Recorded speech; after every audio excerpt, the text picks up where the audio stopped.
Саламатсыңарбы балдар? Бүгүн биз силер менен сүйлөмдүн баш мүчөлөрүнө кайрылабыз.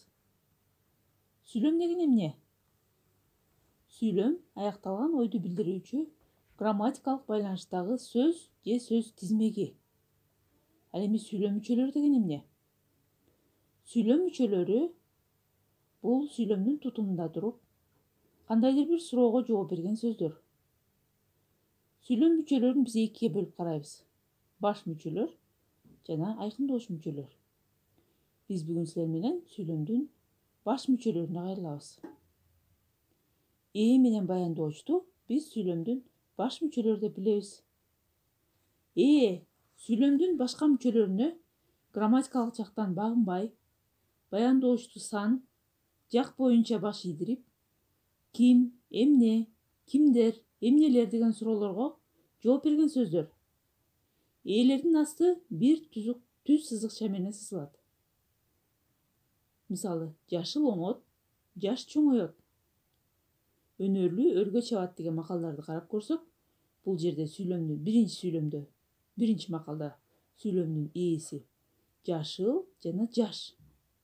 Ал эми экинчи сүйлөмдө өнөрлүү деген сүйлөмдүн ээлик милдетин аткарып атат. Ээлер жөнөкөй жана тутумдаш болуп экиге бөлүнөт. Жөнөкөй ээлерге жөнөкөй сөздөр жана бир гана маанини билдирген татаал сөздөр. Демек булар кош жана кошмок сөздөр кирет экен. Мисалы, акыл келди деген сүйлөмдү алып көрөлү. Акыл бир эле сөздөн туруп атат, Демек бул жөнөкөй ээ. Жаман өзүн ойлойт.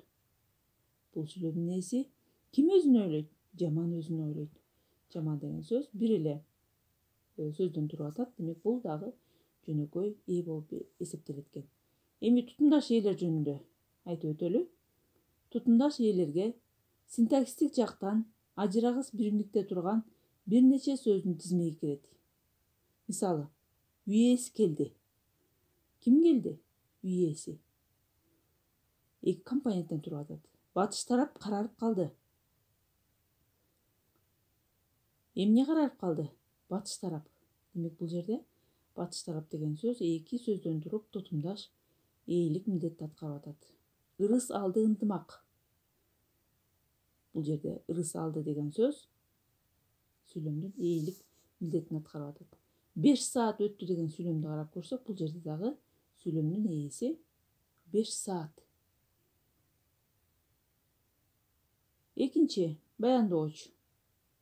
Баяндооч ээге багынып, анын ар кандай ала абалын жана кыймыл-аракетин туюндуруп, эмне кылат деген суроолорго эмне кылат, же болбосо ким, эмне, кандай, кайда деген суроолорго дагы кошумча суроолорго дагы жооп берген сүйлөм мүчөсү баяндооч деп аталат экен. Баяндоочтун алды кош түз сызык менен сызылат. Мисалы, Айбек кетти. Айбек эмне кылды? Кетти. Баяндооч. Анын жашы 30-дарда. Анын жашы канчада? 30-дарда деген санаточтук маанидеги сөз сүйлөмдүн баяндоочунун милдетин аткарып калды. Үйдүн ичи кызыл-тазыл. Үйдүн ичи кандай? Кызыл-тазыл. Сын сыпаттык маанидеги сынатоочу сөз сүйлөмдүн баяндоочунун милдетин аткарып калды. Эми биз баяндоочторду жөнөкөй жана тутумдаш деп ээ сыяктуу эле экиге бөлүп карайт экенбиз. Жөнөкөй баяндоочторго жөнөкөй сөздөр жана бир гана маанини билдирген татаал сөздөр кирет. Мисалы, өлкөбүздүн сыймыгы ысык көл. Бул жерде ысык көл деген сөз баяндоочтун милдетин аткарып атат. Ал татаал сөз болуп эсептелет дагы.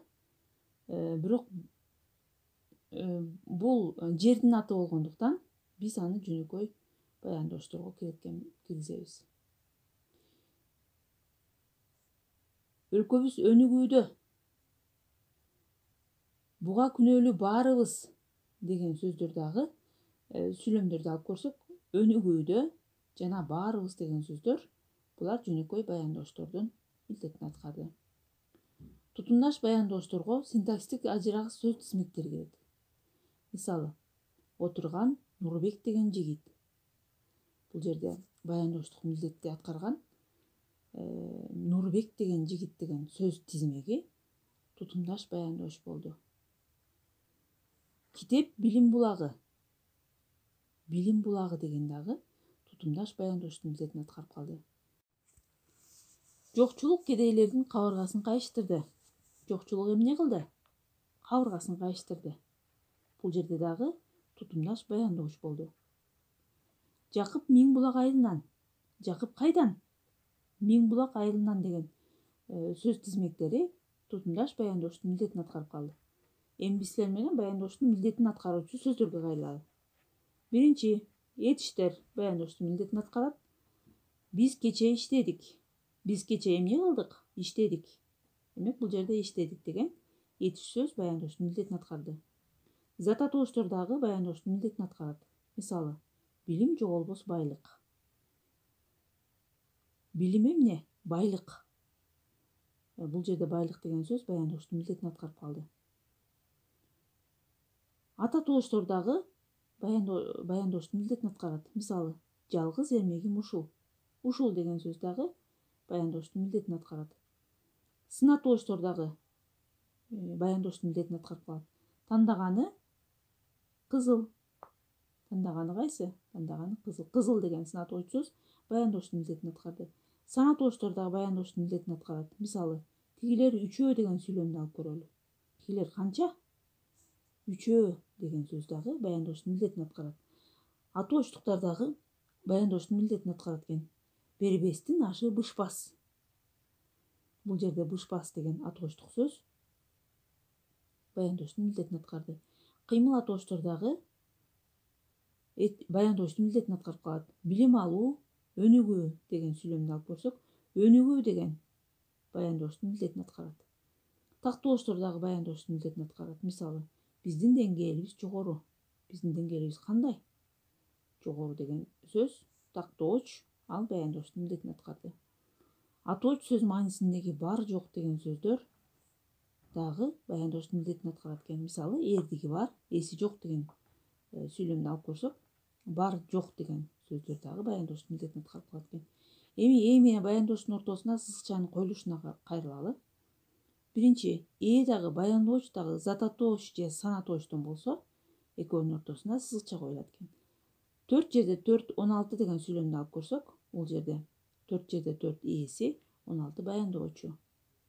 Экөөнү айырмалаш үчүн, ажыратыш үчүн сызыкча коюп жазабыз. Макал атасы сөз деген сүйлөмдө дагы макал атасы ээси, ал эми сөз баяндоочу болот.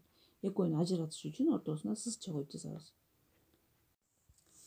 Зататоочтон, баяндооч кыймылатооштон же болбосо тескерисинче болсо дагы экөөнүн ортосуна сызыкча коюп жазабыз. Данияр менен Жамиланын милдети эгинди станцияга жеткирүү. Сүйлөмдүн ээси Данияр менен Жамиланын милдети, ал эми баяндоочу эгинди станцияга жеткирүү. Бул жерде баяндоочу эгинди станцияга жеткирүү деген сөз тизмектери баяндоочтун милдетин аткарып калды. Баяндооч заттык маанидеги сынатоочтон болсо дагы экөөнүн ортосуна, ээ менен баяндоочтун ортосуна сызыкча коюп жазабыз. Анын жоолугу кызыл. Жоолугу ээси, кызылы баяндоочу. Бирок заттык маанидеги сөздөрдөн болгон баяндоочко кызматчы сөз кошулса же жак жана суроо мүчөлөр уланса, сызыкча коюлбайт. Мисалы, сен окуучусуң. Азат окуучубу? Азат окуучу эле деген сүйлөмдөрдү алып көрсөк, бул жерде сызыкча ээ менен баяндоочтун ортосуна сызыкча коюлбай жазылат. Анда эмки сабакта биз ушул эрежелерди кайталап, андан ары көнүгүүлөрдү иштейбиз.